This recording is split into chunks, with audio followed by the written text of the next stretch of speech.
साहजिक आहे की तुम्ही जितकं तुमचं कॅलरीज कमी कराल किंवा खाणं कमी कराल मग तुमचं वजन कमी होईल असा अपेक्षा ठेवणं.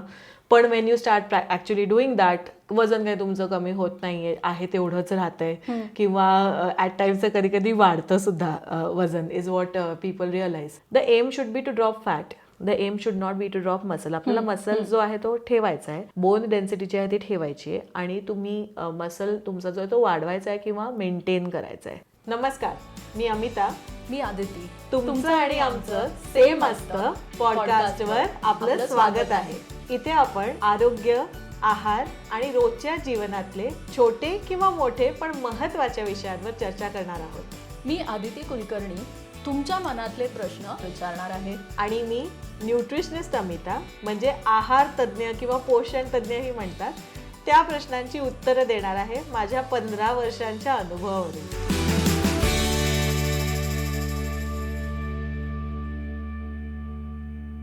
अमिता, काल मी आईशी गप्पा मारत होते. गप्पा मारता मारता आई मला विचारते की अगं अमिताचे मी न्यूट्रिशन व्हिडिओज बघते, ते खूप छान आहेत, पण मला एक प्रश्न आहे की आम्ही एवढं कमी खातो इतके वर्ष तरी आमचं वजन काही मात्र कमी होत नाही. So what you have to say about this? हे खूप कॉमन आहे की नाही, म्हणजे असं आई बाबांचं किंवा साधारण वजन वाढायला लागलं की ऑब्वियस थिंग की म्हणजे आता आपण कमी खायला लागा किंवा आहारच कमी करा. असं कितीतरी वेळा मी पण बघते, आता माझी आई सुद्धा करते हा प्रकार. म्हणजे की आधी आपण 2 पोळ्या खात होतो तर आता 1, मग म्हणे तरीशी म्हणे मग आता काय अर्धीच पोळी खायला लागणार का आता. असं हे असं वाटणं साहजिक आहे की तुम्ही जितकं तुमचं कॅलरीज कमी कराल किंवा खाणं कमी कराल मग तुमचं वजन कमी होईल असा अपेक्षा ठेवणं. पण Wien you start actually doing that वजन काही तुमचं कमी होत नाही आहे तेवढंच राहतंय किंवा ॲट टाईम्स कधी कधी वाढतं सुद्धा वजन इज वॉट पीपल रिअलाइज. हे का होतं? कारण तुम्ही जेव्हा जेवढं तुम्हाला गरजेचं आहे खाणं त्यापेक्षा जेव्हा कमी कमी खायला लागता तर तेव्हा आपलं शरीर जे आहे ना ते असं बनलेलं आहे की ज्याच्यात काही करून ते तुम्हाला जिवंत कायम ठेवण्याचा प्रयत्न करते की नाही. Obviously the entire mechanism is such की ज्याच्यात ते it's not going to let you go or lose energy. कारण एंड ऑफ द डे आपण जे काही खातोय ते एनर्जी आहे आपल्या शरीरासाठी, which is important for us to be alive. असं तर आपल्या शरीरात असे मेकॅनिझम्स बनलेले आहेत की ज्याने जेव्हा आपल्याला जेवण जे आहे किंवा पोषण कमी व्हायला लागतं आतमध्ये किंवा आपण खाणं कमी करतो तर तेव्हा आपोआप ते आपलं जे कॅलरी बर्निंग आहे ते कमी कमी करायला लागतं. म्हणजे आपण वेगळं काहीच करत नाहीये. तू सपोज आई जरी तुझी सकाळी वॉक करायला जाते तर जसं त्या करत होत्या तसंच आधी अर्धा तास 1 तासाचं वॉक करतायत, सगळं करतायत, आणि तरी त्यांनी आधी 2 पोळ्या खात होत्या त्याची 1 केली मग अर्धीच केली, असं कमी कमी खायला लागल्या. किंवा काही लोक उपास सुरू करतात किंवा एकदाच जेवणं वगैरे प्रकार सुरू करतात आणि तरी सुद्धा वजन काही कमी होतच नाही, जे आहे ते तसंच आहे असं तुम्हाला दिसतं. So that happens because your body goes on a starvation mode. तेव्हा तुमचं शरीर तुमचं BMR ड्रॉप करतं. तुमचं जे शरीरात जे काही तुम्ही थोडं पण खाताय ते जास्त साठा त्याचा करून ठेवायला लागतं. आणि तुम्ही सपोज आता मी चालून जेवढ्या माझ्या आधीचं 100 कॅलरीज बर्न होत होत्या तर आता मी खात नसल्यामुळे माझ्या कॅलरीज ज्या आहेत ते 80 बर्न होतील.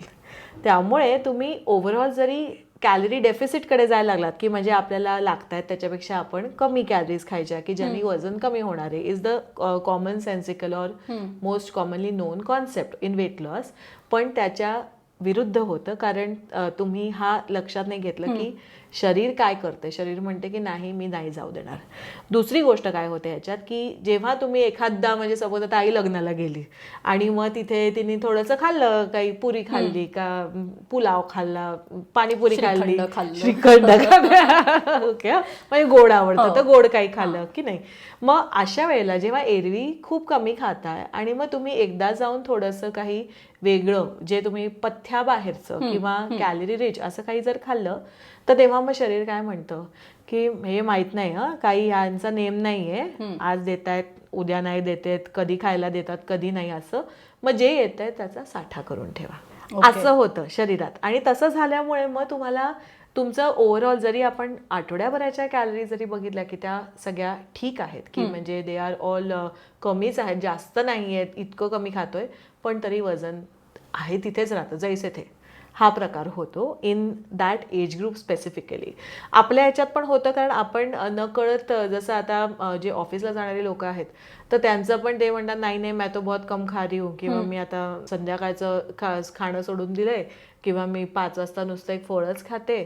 तर अजून एक मेकॅनिझम असतं आपल्या शरीरात की ज्याच्यात त्याला म्हणतात की आपल्या शरीराला जोपर्यंत हवं तेवढं प्रोटीन मिळत नाहीये ना, तोपर्यंत आपलं शरीर आपल्याला सांगत राहतं अजून खा. तर त्यामुळे तुम्ही even you are again on a deficit, तर तुम्हाला कॉन्स्टंटली तुम्ही तुमच्या शरीराला जर तुम्ही नरिशमेंट दिलं नाही तर येणं केणं प्रकारे तुमचं शरीर तुम्हाला मग जेव्हा लग्नाला जातं तेव्हाच जास्त खाऊन घ्या, किंवा बिर्याणी ऑर्डर केली तेव्हा जास्त खा, असे प्रकार होतात एसेन्शियली. त्यामुळे लाईक यू विल सी की कमी कमी खाणं is not a good solution. हे ऍक्च्युली खूप इंटरेस्टिंग आहे की जे करायला जातं त्याच्या उलटच. हा उलटच ना, की म्हणजे पण मग करायचं काय हा नेमकं, म्हणजे what is the right way? Right way. बरं, आता जेव्हा आपण वेट लॉस, कारण आता आपण वेट लॉसबद्दलच बोलतोय, तर वेट लॉस करण्याच्या मागे एक तर कायम लक्षात ठेवा की वजन काट्यावरचं जे वेइंग स्केलवरचं जे नंबर आहे तो तुम्हाला फारसं काही सांगत नसतो. तुम्हाला फक्त तुमचं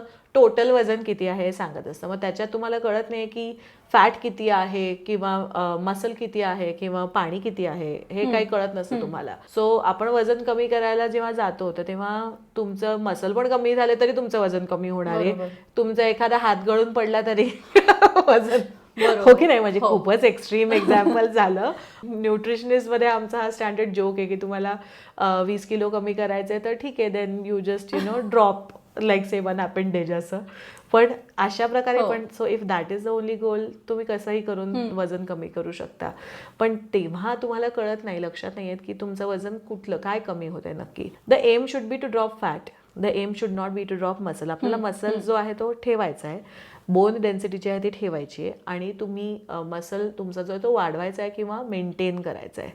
असं जेव्हा करायचं असतं तर तेव्हा तुम्ही कमी कमी खाऊन नाही, पण ओव्हरऑल तुमचं कॅलरीज कमी करायच्या बरोबर, पण त्याबरोबर तुम्हाला लागतं तेवढं प्रोटीन खाणं गरजेचं आहे. ओके. आता to give a simple example, आईचं वजन जर सपोज 60 किलो असेल, 65 किलो असेल, आणि आई जर सकाळी थोडे पोहे, मग जेवताना दुपारच्या जेवताना अर्धी वाटी आमटी आणि थोडी भाजी, एखादी पोळी असंच जर खात असेल, आणि मग रात्री खाल्ली तर खिचडी, टिपिकली हाच त्या एज ग्रुप मधला डाएट असतं की नाही.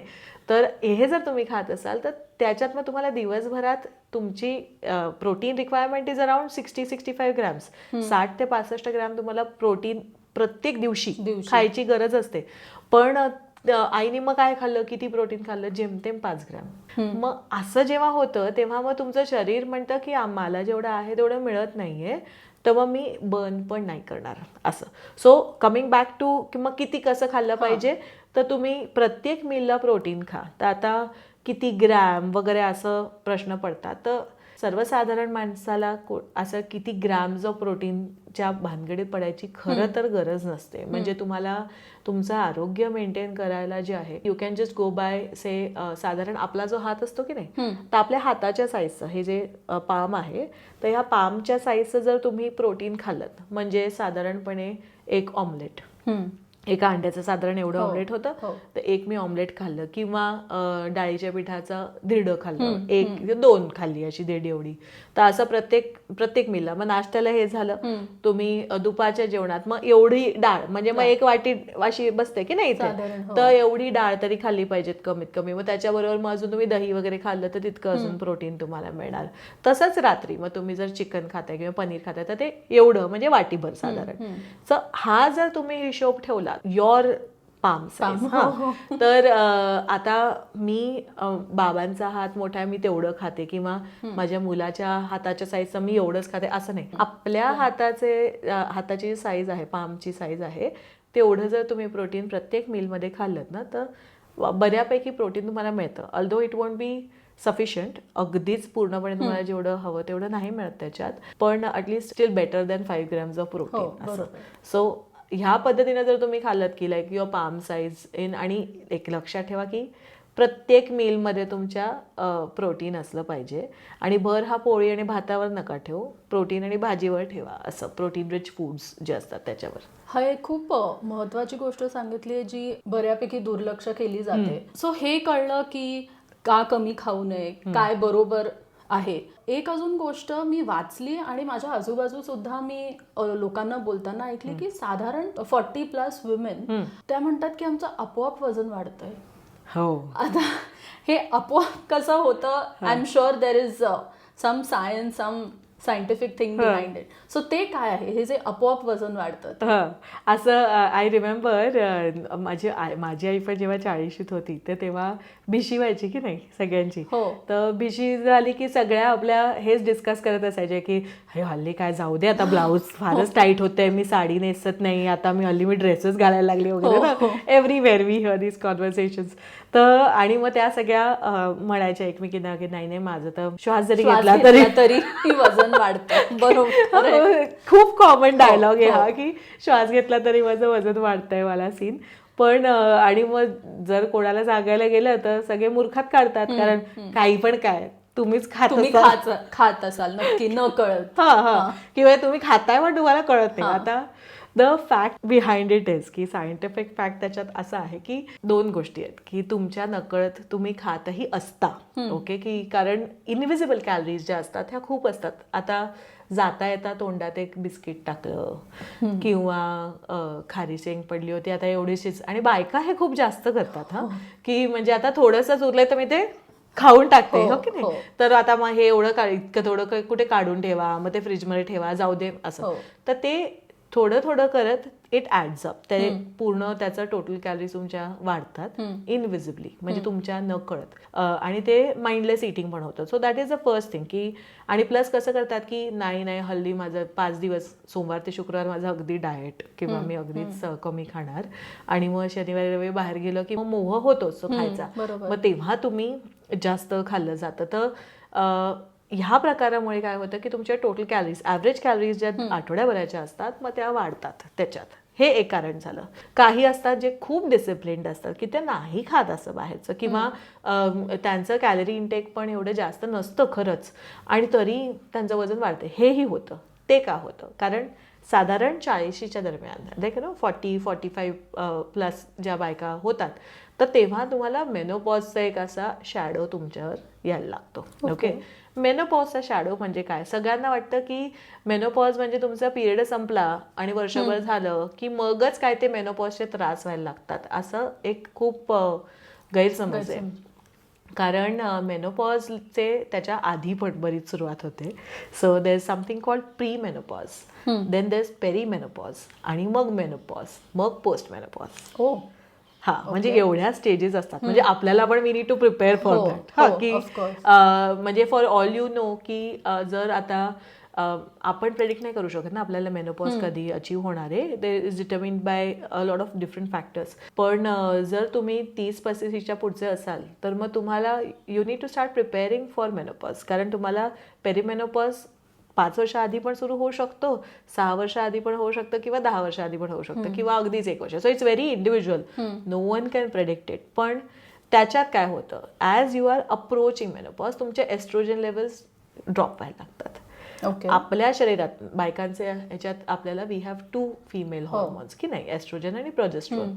एस्ट्रोजन जेव्हा कमी व्हायला लागतं तर त्याचा इम्पॅक्ट असा होतो की तुमचं शरीर आपोआप न कळत तुमचं फॅट गेन करायला लागतं. म्हणजे तुम्ही सगळं, मी जसं 10 वर्ष आधी खायचे तसंच खाते तरी सुद्धा माझं वजन आता नकळत माझं एकदम 4-5 किलो वजन वाढलंय. Everything has remain the same. हा खूप कॉमन सिनॅरिओ आहे. म्हणजे खूप बायका एस्पेशली असं म्हणत येतात. पण दॅट हॅपन्स बिकॉज एस्ट्रोजन कमी झालं की तुमचे जे मेटाबॉलिक रेट आहे, तुमचा BMR जो आहे तो कमी व्हायला लागतो, आणि मग आपोआप तुमचं वेट गेन व्हायला लागतं.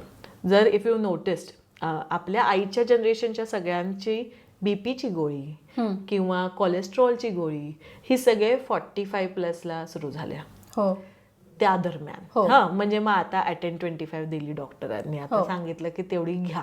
असं का? माझं डाएट काही बदललं नाही, माझ्या लाईफमध्ये काही फरक नाही आला. मग असं का झालं? कारण you are achieving now going towards menopause. Oestrogen जेव्हा कमी व्हायला लागतं तर तेव्हा ब्लड प्रेशर वाढणं, तुमचं नकळत कोलेस्ट्रॉल वाढणं, म्हणजे LDL कोलेस्ट्रॉल जे आहे, ट्रायग्लिसराईड्स आहेत, थोडं थोडं वाढतं. इतकं पण नाही की ज्याच्याने जसं पुरुषांमध्ये होतं हृदयविकार, त्याचं प्रोग्रेशन हे खूप पटकन होतं पुरुषांमध्ये. बायकांमध्ये तितकं तसं होत नाही, कारण एस्ट्रोजन हा खूप प्रोटेक्टिव्ह हॉर्मोन आहे. अच्छा. तो आपल्याला या हृदयविकारांपासून खूप वाचवत असतो.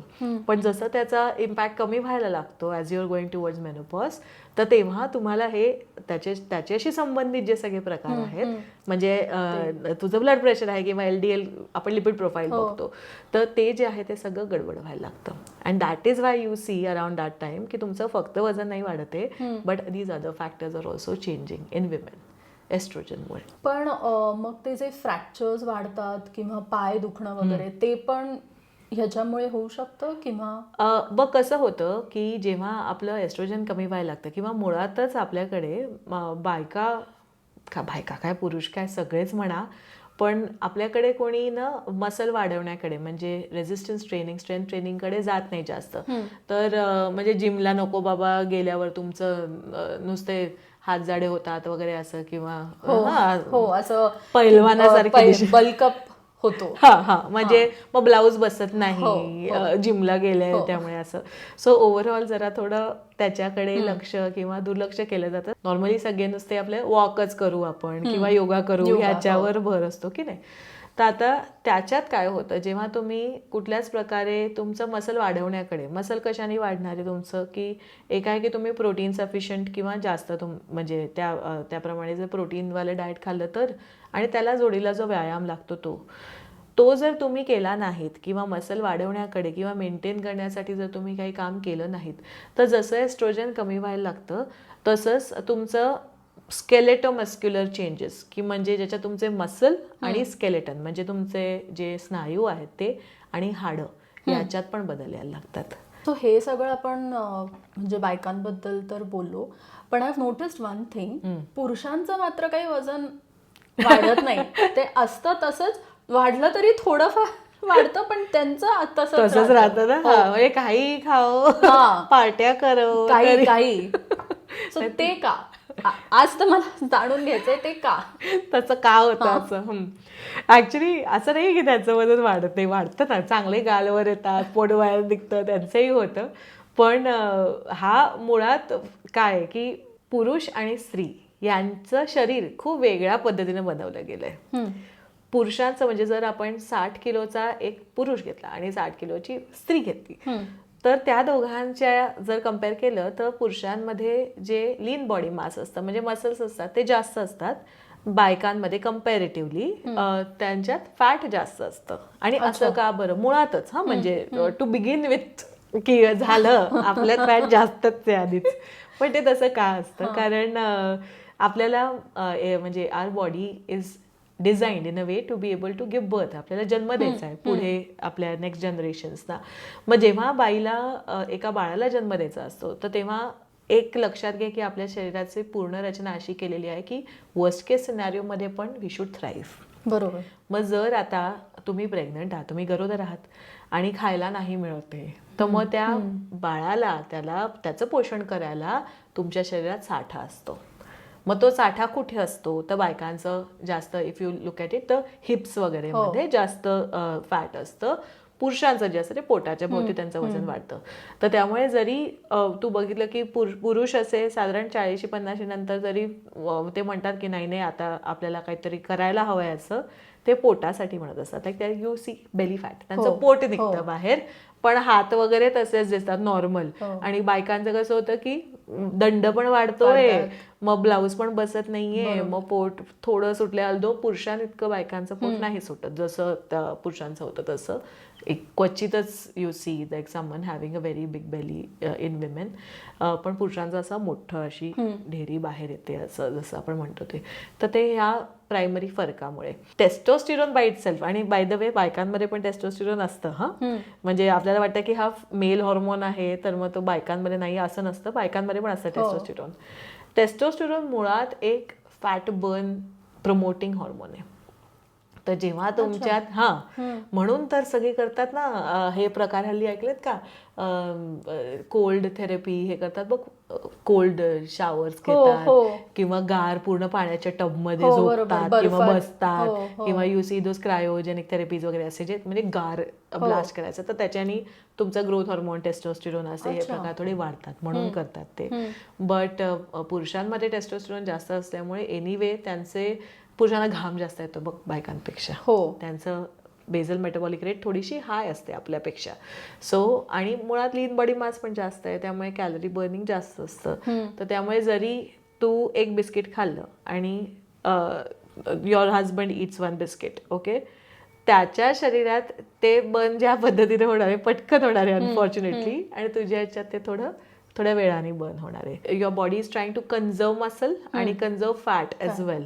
तर बायकांमध्ये फॅट कन्झर्विंग हॉर्मोन्स पण म्हणजे त्याचा इफेक्ट जरा जास्त असतो, again to keep that whole level, की जर तुम्ही प्रेग्नंट असाल किंवा जर उद्या प्रेग्नंट झालात आणि काही खायलाच नाही मिळालं तर बेसिक तेवढं तरी एक साठा पाहिजे, म्हणून ते फॅट हे गेन असतं. आणि पुरुषांमध्ये असा हा गेन होत नाही, कारण मुळात त्यांचं लीन बॉडी मास जास्त आहे. पुरुषांना सर्वसकट वजन कमी कर अशी खूप कमी वेळा ॲडवाईस मिळते, पण जशी बायकांना जाऊ तिथे सगळे वजन कमी कर, ओके नाही सांगतात तसं. आय थिंक ऑल्सो आता तू हे एक्सप्लेन केल्यावरती मला कळतंय की मी आणि माझ्या नवऱ्यानी जरी एकाच वेळेला व्यायाम सुरू केला त्याचे काफ मसल्स पटकन दिसतात आणि आम्ही आपले राबतो, म्हणजे करतोय. पण now all of this explains the logic and science behind it. आणि coming back to what we started with, की म्हणजे तुम्ही कमी खाण्याचं पण जे करता, पुरुषांनी पण जरी असं अगदी कमी कमी खायला लागले ना तरी त्यांच्यावर पण तोच इफेक्ट होतो. अच्छा, म्हणजे असं नाहीये की बायकांनाच असं होतं, की कारण युजली जर आपण पाहायला गेलं तर बायका असे प्रकार जास्त करतात न खाण्याचे किंवा काळजीच नाही घेत की म्हणजे त्याचं स्वतःच्या ह्याच्याकडे दुर्लक्ष करणं, डाएटकडे किंवा त्याला महत्त्व न देणं, हे बायका जास्त करतात. आणि बायका पुरुषांच्या डाएटची काळजी घेत असतात, त्यामुळे पुरुष तसे करत नाहीत. बट तरी पुरुषांनी जरी असं हे करायला लागले की तुम्ही कमीच खाताय असं, तर त्यांनाही कन्झर्व करण्याचं जे मेकॅनिझम आहे शरीरात, तर त्यांना त्यांच्यात पण ते दिसतं असं. पण उपास वगैरे जे करतात ना त्याच्यात पण हेच होतं. म्हणजे इफ यू सीन, आईला पण विचारावं तर ती पण तेच म्हणेल की हो माझं सुरुवातीला झालं कमी, 2 किलो कमी होतं आणि मग नंतर तिथेच अडकतं, मग त्याच्या पुढे काही जात नाही. That's because your body is going to not let you lose a certain weight. एक सेट पॉइंट असतो, तर तो त्याच्या पलीकडे तुम्हाला वजन कमी करू देत नाही तुमचं शरीर, कारण शरीरासाठी ही सगळी एनर्जी आहे. फॅट, आपल्याला जे फॅट वाटतं ते it's an energy store for your body. तर आणि त्यामुळे तुमचं शरीर त्याला कल हो ना हो, दुष्काळ पडला तर काय, ही मेली नाही पाहिजे म्हणून तिच्यात साठा ठेवा, हेच मेकॅनिझम असतं, राईट. सो फॅमिन मोड पण म्हणतात त्याला, की मग तुम्ही खाल्लं नाही की मग शरीर जे खाताय ते पण जास्त सेव्ह करून ठेवतं आणि तुमचं BMR ड्रॉप करतं, त्यामुळे तुम्हाला वजन कमी होऊ देत नाही. And this set point mechanism is the same in women and main both, सगळ्यांमध्ये असतं. त्यामुळे तुम्हाला वेट लॉस प्लॅटो पण येतात बघ. वेट लॉस प्रोग्राम जेव्हा करतात लोक, किंवा इव्हन स्वतः पण काही करत असले तरी त्याच्यात तो आपल्याला बघायला मिळतं की सुरुवातीचे पहिले 5 किलो कमी झाल्यावर मग महिने किंवा साधारण 1.5 महिना तरी तुमचं वजन काहीच कमी होत नाहीये, कारण तुमच्या शरीराला नकोय तुम्ही कमी करायला वजन. ते म्हणते अरे तुम्ही माझा सगळा साठा घेऊन चाललात, मग उद्या दुष्काळ पडला तर काय करणार. कारण जेव्हा आपलं ह्युमन एव्होल्युशन झालं होतं तेव्हा व्हायचे ना दुष्काळ, फॅमिन्स, दे वर व्हेरी कॉमन. मग त्यामुळे आपलं नॅचरल एव्होल्युशन असंच झालंय की सगळा साठा करून ठेवा, असं होर्डर्स होत. सो आय थिंक आता आम्हाला सगळ्यांना, म्हणजे नॉट जस्ट मला पण ऑडियन्सना पण कळलंय की खूप कमी खाऊन वजन कमी होणार नाही.